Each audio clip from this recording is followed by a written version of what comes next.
حدیث شریف میں آتا نا ہے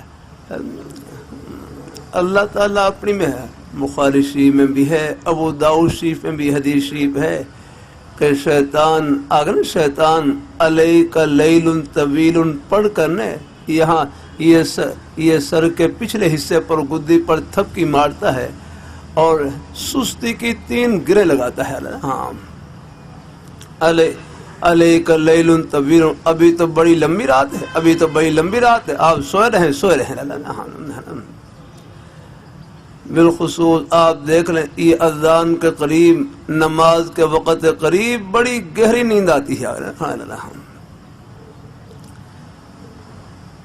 ویسے کوئی عذر نہ ہو تو رات کو جلدی سو جانا چاہیے. ہاں یہی ہاں ایک حدیث میں آتا ہے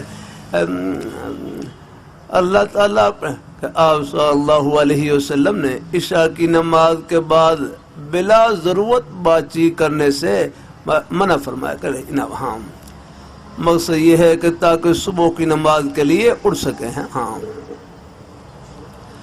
لیکن کوئی مجبوری ہو کوئی ہے وہ تو ہوتا ہے، کوئی عوارضی آکڑا. اللہ تعالیٰ اپنی بارگاہ مقبول فرمائے، اللہ اپنی بارگاہ مقبول فرمائے. بعض علاقوں میں نے دیکھا کہ وہاں پر مغرب سے پہلے اپنی دکانیں بند کر دیتے ہیں. ایک وہاں شہر میں گیا غالباً ایک علاقے میں، وہاں دیکھا مغرب کے بعد بازار بند ہے، کوئی دکان کھلی ہوئی نہیں آ رہا ہے. مجھے بتلایا کہ یہاں پر یہ صبح کے وقت میں جو برکت والا وقت ہے اور میں اس میں بس اپنی دکانیں کھولتے ہیں اور کاروبار شروع کر دیتے ہیں مگر حملہ ہے تاکہ رات کو نماز پڑھ کر سوئیں، صبح کی نماز پھر اپنے آسانی سے اٹھ کر جماعت کے ساتھ پڑھ سکیں. الحمدللہ. ہاں